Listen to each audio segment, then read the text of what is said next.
Welcome to the Media Roundtable Industry Edition. If you've been keeping up with us, we've spent the last few years talking to leading voices in podcasts about what they create, why they create it, and the impact they want to have on the world. This is a true roundtable format, and like we say in the name, this is our industry edition.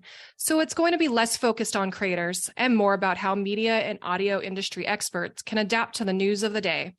Today, I am your host, Kristen Duenas, Associate Media Director at Oxford Road, and I'm joined by Neal Lucey, EVP of Strategy and Product. Hello, everybody. And Gary Brown, Director of Growth. Hi, everyone. All right, Gary, Neal, welcome back to the Media Roundtable. Let's get into it. So, first things first, what do we got? All right, our first story is about TikTok, right, Kristen? It is. Ad buyers at IAB Newsfront amid scrutiny. Yeah, I'm curious about this because there's a bill in Congress it has an acronym. The acronym is called RESTRICT. And it's a bill that would basically force ByteDance to kind of sell off its U.S. assets. I think, interestingly enough, I think that it would give a lot of power over any social media platform that had more than 1 million consumers, where Congress can take action to potentially shut that down. But to me, I think about TikTok and how it's taken off, and maybe a question for you is, we think about what we do in audio and how TikTok potentially relates to what we do in audio, because it's not necessarily always kind of like a straight line to how it can kind of aid or influence what we do, especially with podcasts. Right. So more and more, we're finding that the podcasters that have the highest amount of performance, a lot of it is driven because they are simulcast on platforms like YouTube. And what can help drive, those viewers to go to YouTube is cross-promoting on TikTok, Instagram. Back in the day, it would have been Vine. So all of these short form places that kind of say, well, if you want more content, if you want the longer version, go to here. And with the potential of having a ban on TikTok, it's going to be a boon, I think, for the Instagrams and the YouTubes of the world, because they're going to get a lot of those viewers back. In some cases, they weren't necessarily driving those longer views because people like short form. But in the case where people want more content, that's where they're going to benefit. And I think that I don't think there's going to be a ban. I really don't. I think that there's going to be some sort of compromise, because we did this back in 2020 as well, and nothing really happened. And I think that's just, there's a precedent of nothing really happening. So we'll see. Yeah, I think it's interesting. I mean, one thing about the bill in Congress is it is bipartisan, although I think there's some second guessing or some second thoughts about how restrictive it could potentially be and whether it's actually going to be a good thing or not. But I think it's just an interesting development, and we'll see what happens with it. I think, Gary, you have some thoughts on this as well. I have a lot of thoughts on TikTok, excuse me. First off, I made my first TikTok video with my girlfriend a couple of weeks ago, and it didn't get very many views.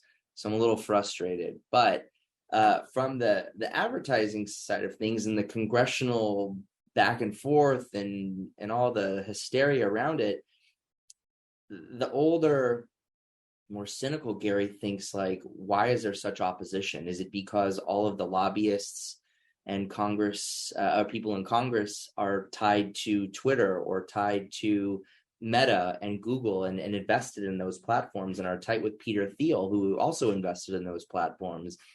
And TikTok's coming in, and it's this emerging platform that everyone uses. Even my parents are using TikTok. And are they upset that ad dollars and revenue are going to be shifted from Meta, Google, Twitter over to TikTok, and are they trying to use any means possible to stop that and create doubt? That's kind of my thing, follow the money. Gary Brown. When the CEO of TikTok was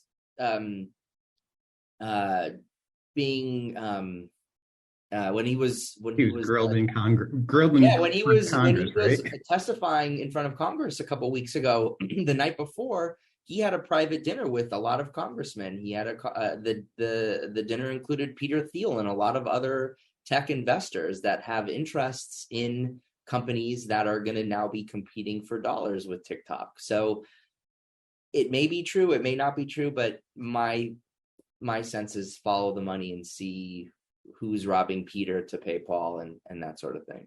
I like that you came in with the conspiracy theory angle versus what's going to happen with all of our data going to China. Listen, if how many times have you looked on or said something and then gone on to Instagram or Facebook and seen an ad immediately following for that product that you were talking about? Oh, 100%. Yes. And if they really want to know where you are, they're going to know where you are, regardless. This is true, and this isn't anything new, right? We know that China sells apps that, like the Facetune app, they were, there was a whole thing behind that. And so having them have a share of TikTok, it's like all of everybody's information is already out there, for better or for worse. And so using this as the excuse, yeah, I guess you can make that reach and say, okay, well, buy into the conspiracy. It's actually not the whole Chinese thing, and it's more just the other platforms. You could go that route, but I think either way, bringing it back, to podcast is going to be, it'll be interesting, A, to see what happens, and B, what happens if TikTok goes away, what happens to the other platforms, and really, how does that affect any performance that we have for those podcasts who are simulcast and who were using TikTok? Are we going to see an uptick? Are we going to see, a downward trend? Is nothing going to happen? So I think, we're just going to have to keep an eye on it and hope for the best. Yeah, to me, the interesting component is that virtuous circle with the podcasters and them being influencers and being able to take their content and reach new audiences via the likes of TikTok or YouTube. And then also by reaching those new audiences, get more listeners for their podcasts, which benefits us.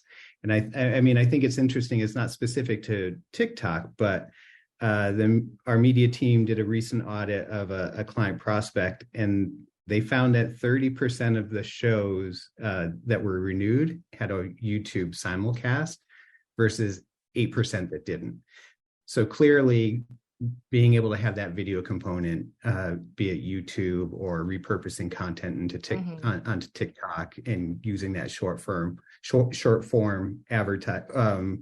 content really does pay dividends to the podcast itself, right? In the end. Yeah. No, I think it's of a piece, and it makes a lot of sense. And I think, we're just going to have to wait and see yet again. But I remain hopeful. I don't think anything's going to happen. So we'll see. Just so 4 of the top 5 apps are Chinese. Of course. And also, I don't know where we're going to go next on the TikTok conversation, but I just want to add one point that their revenue in 2022 is up 30% year over year, now surpassing $80 billion. Wow. Or excuse me, 80 million. I was like, 80 billion. I'm like, that's 80 million. Excuse me. Change. Like, it's the difference of a few zeros. Got it. Yeah. All right. Moving on from TikTok. Neal, tell us something new. All right. I'm going to talk about radio. Forgotten child of audio. Practically. So there is a recent Ad Age article that piqued my attention because I think it's a conversation that we have a lot with our clients, and sort of there's I think a reluctance to jump into radio, especially we're focused on performance. We're a performance agency, and radio is one of those places where it's still really pretty difficult to prove performance, I think, at least from a direct response perspective. So this article caught my attention. It was an Ad Age, and it was about a CPG giant, I think that we probably all have heard about, which is Procter & Gamble, and how they are leaning into radio in a big way. So the article cited data from Vivix, which, if you haven't heard of Vivix, don't be afraid, because it's actually Kantar's ad intelligence platform has been rebranded to Vivix. And based on data that was pulled from that platform, P&G increased their ad spend in radio by 43% in 2022 to $235 million. So a huge increase in spend. And the article cited a couple of reasons for that. And one is P&G has mass reach brands, has mass brands. They want to reach really broad audiences, and radio allows them to reach 90% plus of their target audiences. So it's a really big reach extender especially as linear television kind of continues to decline and the reach of linear television continues to decline. Radio is a way that you can offset that reach. And the other factor that it cites is the efficiencies of radio. So radio can still be bought to some degree in the single digits for CPMs, where television can be going up to, as much as like $35 to $65 if you're going into broadcast. It can get quite expensive from a CPM perspective, and even connected television can be in the 20s pretty regularly on a CPM basis. Oh, I mean, you look at Netflix's opening CPM, and we don't buy it here, but it's rumored to be $65 CPM for Netflix, which is really, really expensive to reach that audience. And you're right. We're in it. We buy radio. We see that the radio CPMs can be sub $5. And it's an effective way to reach a lot of people. People have said for years and years and years, oh, radio's dying, radio's dying. We still have radios. It is not dead. It is absolutely not dead. So, I think, P&G, they're doing something because it works. They're not spending that kind of money because it doesn't. I think it's really realistic that, all advertisers should have traditional terrestrial radio as part of their ad mix. I think, what happens here is they get caught up on the sexiness of a streaming campaign, right? It's measurable. You've got pixels, terrestrial radio is harder. Make no mistake, I'm not going to lie about that. It's harder to measure on a direct response basis, but, it is measurable. It's not going to be as directly measurable as something with a pixel, but it does work and it is efficient. And realistically, more of the advertisers out there should make sure that it's part of their media mix. Absolutely. Gary. Yeah. I mean, from my perspective too, it's, there is a pretty good measure for radio, which is actually somewhat harder for other channels in audio, which is reach and frequency. Mm-hmm. So, I mean, that certainly is available. I know that's difficult when you're thinking about performance, right? Right. I can show you a reach frequency, but I can't really tell you how many people visited the website or took an action. However, there's a lot of the thought leadership in the industry, Bennett and Field, Byron Sharp, they talk about reach and the importance of reach. And so there is a measure for radio that we can still use, and it's called reach and frequency, and it's still a viable measure. It's just not going to prove out your performance, but it is going to help you understand how many people you're reaching, how often you're reaching them. And first and foremost, it's important to remember that we need to make people aware of our products. One of the ways to make people aware of our products is make sure we're getting advertising and messages in front of them, so we're reaching as many of the audience as we can. So really then it comes down to managing client expectations in that regard. Like, yes, we can measure it. No, you're not going to see the direct correlation of like, oh yeah, these people for sure went to the website and they for sure took an action in the same way that you can in other more digital formats. But thoughts, Gary? There's still a lot of cars on the radio. Or excuse me, on the road. There's still a lot of cars on the road. And in cars, everyone has a radio. Newer cars don't have CD players anymore. So I'm just trying to think, like, what else are they listening to? Radio, right? Yeah. And, before we started the agency, there was we came from radio, and it was like, tremendous reach, and you kind of forget that or sidestep that with the cool new flashy thing. But slow and steady wins the race, and there's still radio. Is the format going to change over time? Probably. Is the way people consume it changing? Absolutely. But it's true. It does reach a majority of the country, and you can target by different formats depending on the type of audience you're looking to reach. So I think, it makes sense if they're trying to reach an audience and trying to be effective and efficient. Why not go after radio listeners? And also, if you're P&G and you're selling a product at a store and you need dishwasher detergent or laundry detergent or soap, why not have that frequency,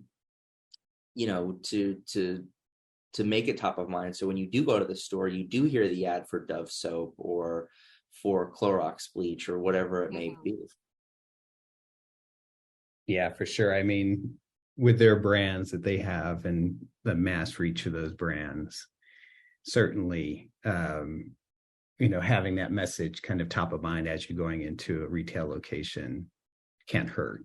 I think the other thing about radio is when we've been looking at who are the top spenders in radio, and it's a lot of retail. And so those are companies that if they don't have somebody come into the location, they're not going to survive, right? So if McDonald's doesn't have people coming into their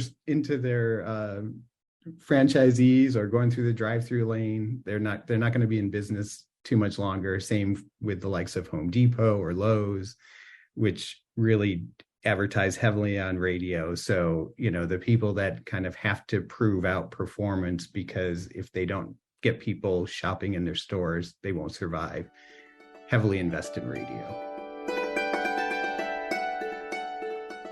All right, so tell me if you've ever heard of any of these companies. Indeed, Shopify, NetSuite, Headspace, Quip, Theragun, Postmates. I'm not only the host of the Media Roundtable, but also CEO of a company called Oxford Road, and we are the world's leading independently owned and operated audio ad agency. And what that means is that we help great companies, many that you have probably heard of on some of the other podcasts that you listen to. We help them test and scale campaigns in audio channels, with podcast being one of those leading channels. Some of the work that we do includes media planning and buying, as well as analytics, attribution, and insights. And we also have a very special way that we deal with creative and copy generation. We have our own proprietary process called Audiolytics that allows us to score ads for their persuasiveness. If you're looking to be involved in audio and you want a partner that can help work with you to make sure that you achieve unprecedented ROI and massive scale, you should get in touch with us at Oxford Road. And by the way, the only reason that we're able to do the work of the Media Roundtable is because we have a great team at Oxford Road that supports us and makes it possible. So, what we're doing is not just a podcast, but we're really trying to help brands live out their values and balance that with their business objectives, which is an increasingly hard thing to do in this world of misinformation and malice that's infecting so much of our media. But at Oxford Road, we don't want to just broker this stuff. We want to impact the industry for good. We want to raise the bar on what gets created. And Oxford Road is helping make that possible through the Media Roundtable. So if you're somebody that's interested in working with an ad agency or a partner on this type of work for your advertising campaigns, go to oxfordroad.com. It's easy to spell. And get in touch with us, or at least just sign up for our free newsletter, The Influencer. That's oxfordroad.com.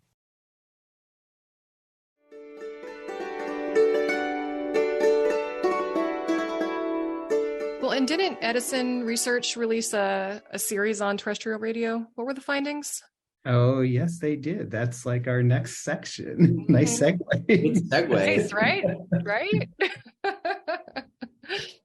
Yes, absolutely. So Edison Research, they just completed a 4-part series. Really, it was about radio, but it was in large part about how radio compares to streaming. And some of the key findings are radio is still the most popular audio format across all demographic groups, even younger audiences. I'll say that with a little bit, like the younger audiences, maybe not quite as much. So, I mean, radio still gets about 33% of their ad-supported time. YouTube gets around 30%, 20% goes to streaming, and then 15% goes to podcasting. So in aggregate, radio isn't as popular among the 13 to 24 segment, but as a standalone channel within audio, it is still slightly ahead of YouTube, right? And then, they talk about time spent with radio is higher than streaming audio, especially when they talk about ad-supported streaming. They even talk about how much radio even leads listenership outside of the car. And then the digital side of AM/FM radio, the article, the last of their series, talks about how the digital component still leads ad-supported streaming and time spent. That one, I'm like, really? I'm not quite sure if that's but maybe that's just my personal bias, and we all live and breathe in this industry. We're probably not the normal media consumer. So there's sometimes you gotta say, take yourself out of the picture a little bit and think about how the average consumer uses media. So there's that. So there could be truth there. I think even that younger demo where radio is about what you said, 33%. Yeah. That's shockingly strong for a generation that's grown up pretty much with a cell phone in their hands. I think that's pretty impressive. So yeah, radio, not dead, not in the least. People have cars. It's still a thing. And people have cars that don't have access to CarPlay. Also, Gary, you have a car. You have your phone in your car. I do, but you know what? My car doesn't. It only connects Bluetooth for the phone, right? I still listen to the radio. I mean, I listen to satellite radio. I listen to AM radio, depending on the Laker game or the news or whatever. But I'm still listening to the radio. You don't plug in? Your car doesn't do CarPlay? No. Really? See? Yeah. There you go. I mean, one of the older cars I have, it has a cassette deck, and I have the cassette deck adapter for the CD player with a dongle that plugs into my phone. So I have my own Bluetooth for the 1982 car that I have, the classic. But does that count as AirPlay? I have an Apple iPhone, so kind of, right? No. When you say a cassette in your car, I mean, that's pretty ancient. Yeah, it is. I will say my first car was in 1982, and the first thing I did was swap out the radio to ditch the cassette player for a CD player. So good on you for making that work. Well, I think you talk about that. I mean, we think about cars and we think about the latest cars that are on the road, and the Apple AirPlay and the ease of connecting to Bluetooth and everything else. I think the U.S. car fleet is still around, is kind of at its oldest that it's ever been, because cars stay running much longer. Right. So if the average car, if you're talking about a 10-year-old car, you're not going to have all those things, right? So there are still a lot of people on the road that are driving in cars that don't have all the latest technology. Maybe there's fewer of those people in LA than there are in other parts of the country, because we're such a car culture. But there is that component that's at play as well. I say bring back the boombox. I still listen to CDs. You still listen to what? CDs. Nice. I listen to Spotify too. I love Spotify, but I still have CDs. I still listen to that U2 album that I can't seem to get rid of from my phone. So when I do connect to Bluetooth on my in my car, that immediately comes on. And even every new version of the iPhone I get, I still retain that wonderful music. Speaking of music, let's follow the money, shall we? Neal's next proposal is following the money in music creation. So hit us. All right. I guess I have a lot this week, don't I? You do. You really do. it's the Neal show today. It's basically how it's going, but we love it. I'm tired of hearing my own voice. So that was good. NPR's Planet Money, they created a shell record label to really kind of delve into the music industry, kind of figure out how artists get paid for their content. They promoted, I think, a song from the 1970s, and they were trying to get it more airplay, and it was about inflation, which is very relevant in our time. Super timely. Yeah.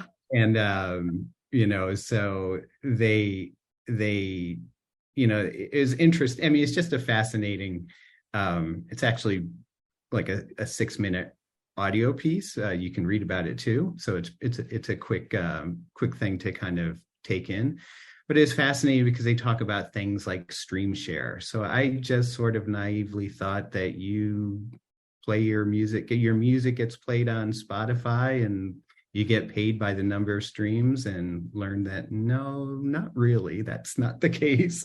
It's actually the share of your streams that are played within that time frame that they're looking at. So even though they were able to, I think, get 1 million streams of this song, it still had like 0.1 or some ridiculously they made $1,000 on it. Yeah. $1,000, and I think it was the artist made 1,000. NPR made just under 400. So it really is fractional. But I want to point out that it's rumored, I don't know how true it is, Mariah Carey gets $7 million every holiday season for that one song, All I Want for Christmas. $7 million. If that number is anywhere near true, think about how many downloads she has to have or plays during that period of time to make that much off of royalties. Like, just we're all listening to Mariah. It's massive. Massive. So I thought the other thing is, I mean, they actually, and you hear, I mean, if you listen to the ad-supported version of Spotify, which I do because I work in advertising, I feel like it's important that I hear the ads. You do hear artists promoting their content and trying to get you to listen to their channel or whatever. So the NPR team spent $8,000 on ads on Spotify. I think it was 8,000, something like that. They got 68 listens from that activity. That's a terrible return on investment. Yeah. They could use a new agency. They need a new agency. They really, really do. I think, I mean, listen, it's not the same anymore where, you try and drive plays of the songs in order to sell records, right? The record companies aren't really making money off of these plays anymore. No one's buying physical albums anymore. I mean, hardly even buying the full album on Apple Music. When you can just stream it. So at the end of the day, I think a lot of the streaming music is really just driving people to go to the concerts, right? And that's really where all of the money is made now, is on these concerts that you can't even get tickets for if it's a Taylor Swift concert, right? But that's where the money is. It's not in these streams, not nearly. Yeah, the last part of the piece, and it gets into the pay to play, or sort of the area of almost of payola, which way back in the day was an issue in the audio industry. But there are companies out there that will encourage people that have playlists on Spotify. They'll encourage those people to play your music. Likewise, the Planet Money team worked with some TikTok artists or influencers to play the music, and the norm would not be for those TikTok influencers to disclose that they were being paid to play the music, but the NPR team insisted that they did. So, there's some gray areas that are interesting and maybe maybe not quite all above board in terms of how people are getting their music played, especially if you don't have like the big record label behind you. Well, and then you think about all of those, and this takes us back to TikTok, right? All of the music that's on TikTok for those snappy little dance numbers that people are doing and recreating, and they get to play that same song over and over and do that same dance over and over and over. Playing those songs and getting that earworm would drive people to stream the entire song, which then, so it's beneficial for those artists to make that available and not go after royalties on TikTok so that they can go after it on the streams later. So you really do have to kind of follow the money a little bit. Yeah, for sure. All right. And I'm sorry. Follow the money. Follow the money. Follow the money. Rounding us out. So AI. Let's talk about AI. I think we've talked about AI quite a bit this last season, but let's talk about it some more. There was a letter that went out last week where many people, including Elon Musk, have asked humanity to take a seat on AI development. Kind of a big deal for them to come out and say this, mostly because we don't know where AI is going. I mean, my husband has already said he's happy to welcome his AI overlords, but I am not so much the same. AI is developing at a clip that's a little bit faster than we can really keep up with. So I think it makes a certain amount of sense to take a pause and figure out what safeguards are in place and how to move forward intelligently and safely. But at the same time, I do kind of question some of the people that have signed off on this letter, because it seems like they're like, hey, wait a second, I don't have my fingers in the AI pie and I need 6 months to catch up. Thoughts? I want to hear Gary's conspiracy theories. Well, I mean, again, think about it, right? You just said it. People want to catch up. People that are big tech people, tech investors, players in the space are telling everyone to hold up so they could catch up, right? Same thing with TikTok. People are opposed of TikTok because they have an interest in a competing platform. So is it going to be like Terminator 2 with the T-1000 walking the streets?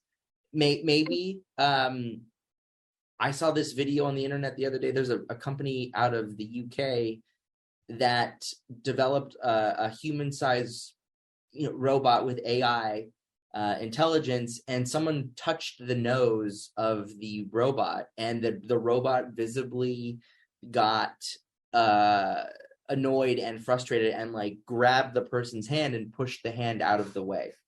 And this company is AI, right? The robot did not know that the person's hand was going to go into its face. And it's just a little scary to think about, but you're not going to be able to control that. If you put an end to it or try to get people to stop doing it, it's only going to make people want to do it more.